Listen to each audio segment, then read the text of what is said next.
Grandpa, my parents will take your money after the party today. Those 9 words, whispered in a trembling voice by my 8-year-old granddaughter. It cracked something deep inside me. It wasn't just fear, it was heartbreak wrapped in disbelief. Before we begin, make sure to subscribe to the channel and comment below where you're listening from. Because what you're about to hear isn't just a story. It's a warning. That morning, everything seemed normal. Sunlight spilled through the curtains as I stirred my coffee, steam curling upward like a lazy ghost. The kitchen smelled faintly of toast and old wood. Saturdays had always been peaceful since my wife passed. The kind of mornings where silence didn't ache, it simply existed. Until my son Harry called. "I know what you're thinking, Dad, but hear me out." His voice carried that nervous tremor I hadn't heard since he was 16 and wrecked my truck backing out of the driveway. "Mary really wants you at Alexa's birthday party today. We both do." Something in his tone didn't sit right. Harry had never been the sentimental type, not since Mary came along. Still, I smiled into the receiver. "Of course, son. When have I ever missed one of Alexa's birthdays?" A pause, then Mary's muffled voice in the background. Sharp, urgent, controlling. Harry cleared his throat. "She just wanted to make sure you'd come early. Around 1:30. We wanted to talk about some family things before the other guests arrive." Family things. My gut twisted. In 30 years of running a construction business, I'd learned that when people wanted to talk about family things, it usually meant money things. But I said yes, because despite the uneasy thrum in my chest, despite the way Mary's tone lingered like a bad smell, Alexa's smile was reason enough to walk through fire. By noon I was dressed and ready. Light gray suit, the one my late wife always said made me look like I still had dreams left. I packed the little gift I'd bought for Alexa, a music box. It was shaped like a carousel. It played "You Are My Sunshine," her favorite song. As I drove down Oak Ridge Lane, I couldn't shake the feeling that I was heading into a storm. When I arrived, the yard was already buzzing with laughter, bright balloons, and the sugary smell of cake. Children darted across the lawn while adults mingled near the patio. From a distance, it looked like the perfect family gathering. Then I saw Mary. Her smile didn't reach her eyes. "Dad, you made it," Harry said, walking up with that forced brightness people use when they're hiding something. He hugged me quickly, too quickly, and gestured toward the patio. "We're just getting ready for the cake. Alexa's inside with her cousins." "Before we start," Mary cut in smoothly, "why don't you come inside for a quick chat? We've been meaning to discuss something important." I followed them into the living room. The walls, once decorated with family photos, now bore minimalist prints. My face was nowhere to be seen. The air smelled of lemon cleaner and distance. Harry cleared his throat. "Dad, Mary and I have been talking about your finances." There it was, the truth I'd been expecting, dressed up in fake concern. "My finances," I said slowly. Mary folded her arms. "You're not getting any younger, and it's irresponsible to manage everything alone. You should consider adding us to your accounts. Joint ownership for convenience." I felt a slow burn behind my ribs. "Convenience," I repeated. She smiled sweetly. "Exactly. So if anything ever happens to you, we can take care of everything quickly." I looked from her to my son. "And this was your idea too, Harry?" He avoided my gaze. "It's just practical, Dad." Practical. That word again. It was always practical when someone wanted something they hadn't earned. I nodded, forcing a calm I didn't feel. "Well, let's talk about it after the party. Today's about Alexa."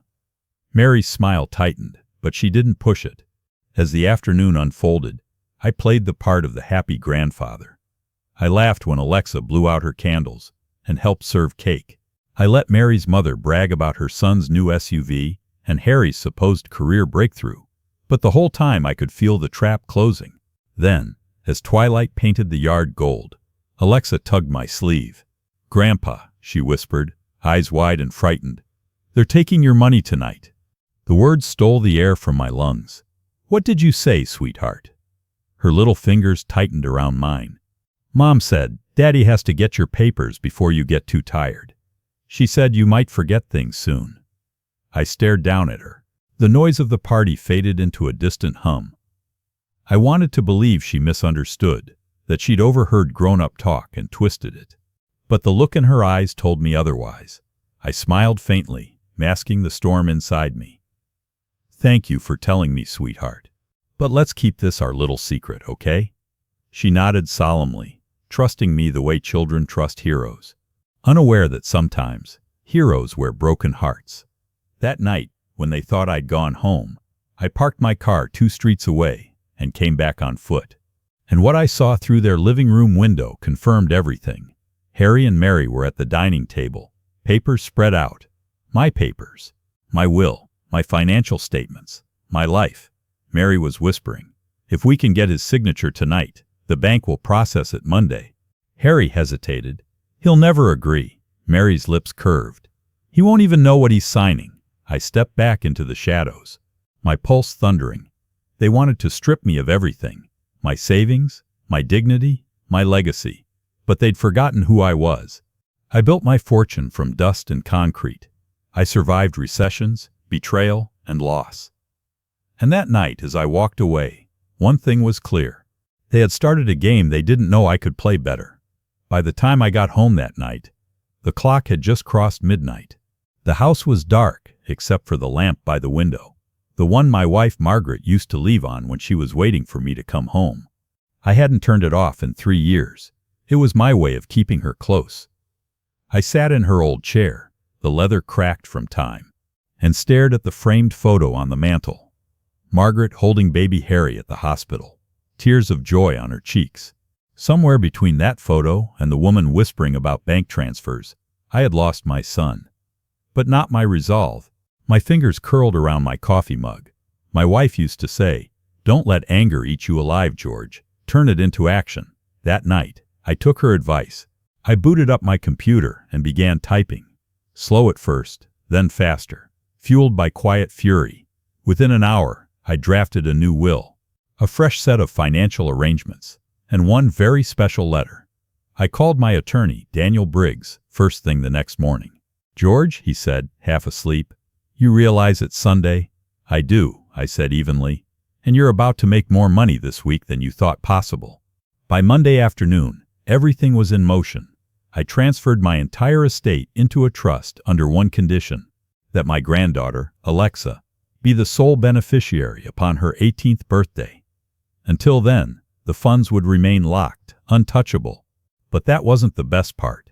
The best part was what looked like my financial documents, the ones sitting in Harry's dining room that night. I replaced them. I'd scanned every legitimate paper weeks before, back when I was still organizing my accounts.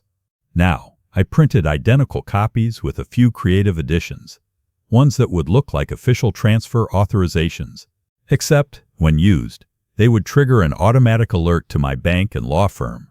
A trap, clean, legal, devastating.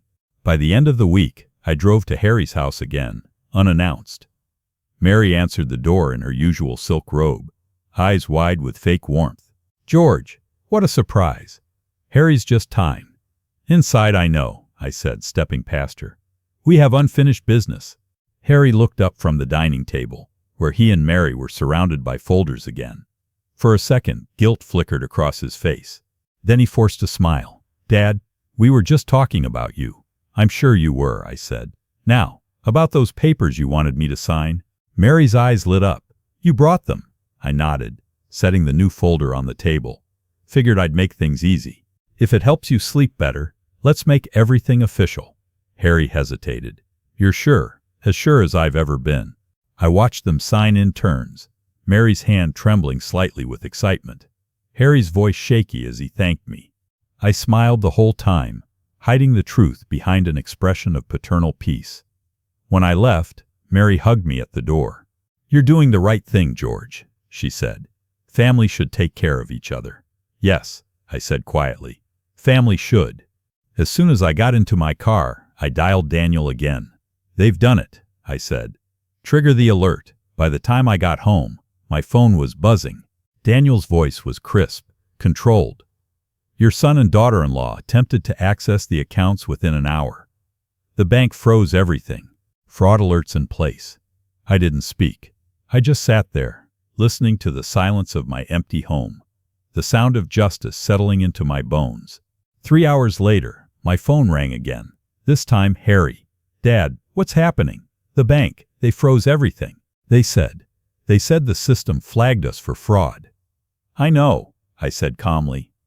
You set us up? His voice cracked, panic seeping through. No, I replied softly. I protected what you were trying to steal. Mary's voice shrieked in the background. He's bluffing. Call the lawyer. He can't do this. Actually, I can, I said. And I did. The next time you want to take something from me, Harry, maybe ask instead of lying. There was silence. Then something I hadn't heard from my son in years. His voice broke. Dad, I didn't mean. Yes, you did, I said. And that's the saddest part. I hung up. But that wasn't the end. Betrayal rarely ends with the first blow. It always circles back for one more. 2 days later, I came home to find an envelope on my porch. No return address. Inside, a single sheet of paper with messy handwriting. You think you won, old man? This isn't over. The next day, Alexa didn't show up for school. When the call came from the school, my heart nearly stopped. Mr. Grayson, the secretary said, voice tight with concern. Alexa didn't show up for class today. Her mother called saying she's homesick. But we just wanted to confirm. Homesick? That phrase didn't sit right. Mary never called schools herself. That was always Harry's job. And the last time I'd seen Alexa, she'd been fine, smiling as she showed me the drawing she made of us in her little pink notebook. Something deep in my gut whispered, they've done something. I grabbed my coat and my keys, but my hands shook so badly I dropped them twice before getting to the car. The drive to Harry's house was only 15 minutes, but every second felt like an hour. The sky was gray, heavy with rain clouds. Their car was in the driveway. Curtains drawn, no sounds of laughter, no balloons, no music like on her birthday. Just the low hum of something sinister. I rang the bell. No answer. Knocked again, harder. Harry, it's me. Open the door. I heard a shuffle inside, then the click of the lock. Mary stood in the doorway, pale but composed. Oh, George, you startled me. Where's Alexa? She's resting. She caught a little cold. I'll see her, I said flatly. I don't think that's Mary, I said, lowering my voice. Move. There must have been something in my tone, because she stepped aside. The living room looked like a storm had passed through, drawers half open, a suitcase on the couch. I walked straight down the hall toward Alexa's room, and when I opened the door, my heart clenched, empty. Her pink bedspread was gone, the stuffed animals missing, the posters stripped from the walls. Only a faint scent of her lavender shampoo lingered. I turned, my voice shaking. Where is she? Mary crossed her arms. You're overreacting. We're taking her to visit my sister in Oregon for a while. A family trip. A trip, I said. Without telling me? She's our daughter, George, she snapped. We don't owe you. Alexa told me what you planned, I interrupted quietly. Her expression froze. For the first time, her mask slipped. What are you talking about? She told me about that night. About your plans. About the money. I took a step closer. You can lie to everyone else, but not to me. Her face went red, then white. You have no proof. Don't need proof, I said. I have a conscience. Something you should try borrowing. From behind me, a door creaked. Harry appeared at the end of the hallway. He looked 10 years older than the man I'd seen days ago. Dad, please, he said weakly. Don't make this worse. Where's Alexa? I demanded again. She's safe, he said, voice trembling. She's with Mary's sister. We needed space. After what you did. What I did. The words came out sharper than I intended. You tried to rob me, Harry. To forge my signature. You would have left me with nothing. He flinched like I'd struck him. We just wanted help, Dad. We're drowning. You wouldn't understand. Wouldn't understand. My voice cracked. I was you once. I had a family to feed. A business to keep alive. But I didn't steal to survive. I worked, Harry. I fought for everything we had. Tears glimmered in his eyes, but guilt never stayed long. I turned to leave, and that's when I saw it. A small piece of paper on the entry table, half covered by a car key. It was a bus ticket to Portland. 1 adult, 1 child. Departure, that morning. My chest tightened. They were taking her. Without a word, without my blessing, without a goodbye. You're kidnapping your own daughter, I said softly. Mary's lips curled into a smirk. No, we're taking her away from a manipulative old man who can't accept his time is over. Something inside me snapped. You think this is over? I said quietly. No, Mary, this is just beginning. That night I called my lawyer again. Daniel, I said, pacing the kitchen, I need every record of my trust updated to include emergency guardianship clauses for Alexa. He hesitated. George, that's a big move. You'll need to prove the parents are unfit. I will, I said. I have recordings, proof of their fraud attempt, bank alerts, and I paused, glancing at Alexa's last drawing on my fridge. The one with me, her, and a house labeled Grandpa's home. She's not safe with them anymore. Daniel sighed. All right, I'll prepare the paperwork. By dawn, I was on the road. I knew exactly where they were headed. Mary's sister lived near Bend, Oregon. Remote, quiet. The kind of place people go when they don't want to be found. And I was going to find them. It took me 8 hours and 3 cups of gas station coffee. By the time I pulled into the gravel driveway, their SUV was parked out front, curtains drawn tight. I stepped out quietly. From the back window, I caught a glimpse of movement. A small figure near the window, hair in pigtails, staring out into the woods. Alexa. Her hand pressed to the glass when she saw me. That was all the confirmation I needed. I turned and walked straight to the sheriff's office. The sheriff's office in Bend smelled like old coffee and rain-soaked paper. A small-town place, one flag, one deputy, and a clock that ticked. I stood at the counter, my hands gripping the edge hard enough to make my knuckles ache. The deputy looked up from his clipboard. Can I help you, sir? Yes, I said, steadying my breath. My granddaughter's been taken out of state without my consent. Her parents forged financial documents last week. I have evidence of that, and I have reason to believe she's in danger. He blinked, clearly not used to hearing that kind of thing before lunch. Sir, what's your relation to the child? I'm her grandfather, I said, and I have proof that her parents tried to defraud me. The sheriff himself came out then. Gray hair, calm eyes that told me he'd seen more family disasters than he cared to count. Let's start from the beginning, Mr. Grayson. So I told him everything, from the whisper Alexa gave me to the bank alerts that confirmed my son and his wife's attempted fraud. I handed over copies of the fraudulent documents, the very ones they'd signed. When I finished, the sheriff rubbed his chin. We can't issue an Amber Alert since she's with her legal guardians, but the fraud gives us leverage. You said they're staying at the sister's place nearby? I nodded. He stood, reached for his hat. Then let's go talk to them. The drive out was quiet, except for the crunch of gravel under the cruiser tires. As we turned into the long wooded driveway, my pulse started to pound. The house came into view, small, pale yellow, curtains still drawn. The sheriff parked and stepped out first. I followed. Harry answered the door. His eyes went wide when he saw me standing beside the sheriff. Dad, what are you doing? Mr. Grayson says your daughter is being kept here without his consent, the sheriff said evenly. And he also claims there's ongoing financial fraud involving him and your wife. Care to clear that up? Harry's voice cracked. Fraud? That's ridiculous. Mary appeared behind him, her face painted in that brittle smile I'd come to despise. This is harassment, she said, chin lifted. He's trying to ruin us because we wanted to help him. The sheriff didn't even blink. Ma'am, I'll need to see your daughter to verify she's safe. Mary hesitated, and that hesitation sealed her fate. Of course, she said finally, forcing a smile. She's in her room. We followed her down the hall, the floor creaking beneath our steps. When she opened the door, Alexa ran straight to me. Grandpa, she cried. Her small frame shook like she'd been holding her breath for days. That moment, her little arms wrapped around me, was the first time I felt the weight lift. The sheriff nodded. That's enough for me. Ma'am, sir, we're going to have to sort this out legally. He escorted us all to the station. Mary screamed threats the whole way, about lawyers, about ruining me, about how I'd regret ever crossing her. Harry stayed silent, staring out the window like a man watching his whole life collapse. 3 weeks later, we were in court.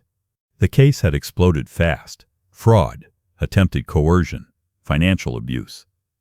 The judge, a sharp woman with silver hair, presided over it all. Mary sat at one table in her neat blue suit, jaw tight, whispering furiously to her attorney. Harry looked broken, pale, shaking, eyes hollow. And across from them sat me and Alexa, her small hand in mine. "Mr. Grayson," the judge said, "I've reviewed the documentation your attorney submitted. The trust, the financial alerts, and the recordings from your home's security system." She glanced up. "You have done something quite extraordinary. You anticipated this betrayal." I nodded slowly. "After losing my wife, Your Honor, I learned that love doesn't always protect you from cruelty. Sometimes it blinds you to it." Mary shot up from her chair. "He's lying. He's manipulating everyone." The judge raised a hand. "Sit down, Mrs. Grayson. The evidence speaks louder than your outrage." The courtroom fell silent as Daniel, my attorney, played the recordings. Snippets of conversation between Harry and Mary, discussing my inevitable signature, their plan to manage everything once he's gone. Each word landed like a hammer. Mary's face drained of color. Harry's hands covered his face. The last recording ended. The judge's gavel came down once, sharp as thunder. "Mrs. and Mr. Grayson," she said, "this court finds sufficient evidence of intent to defraud, coercion, and parental misconduct. Custody of Alexa Grayson will temporarily transfer to her grandfather, pending review by Child Services. The trust remains locked as is." Mary gasped. "You can't take my daughter." "I'm not taking her," the judge said calmly. "You gave her away the moment you chose greed over family." Harry finally looked at me then. For the first time in years, his eyes weren't angry. They were full of regret. "Dad," he whispered, his voice breaking. "I'm sorry. I wanted to hate him. I wanted to say something sharp, final. But all I could manage was, 'I know, son,' and that's what hurts the most." Outside the courthouse, Alexa hugged me again, tighter this time. "Grandpa," she said softly, "are we going home now?" I smiled, tears blurring my vision. "Yes, sweetheart, we're going home." We walked to the car together, her little hand still gripping mine. As I opened the door for her, she looked up at me. "Mom always told me you'd forget things one day, but you didn't forget me." I swallowed hard. "No, darling, I'll never forget you."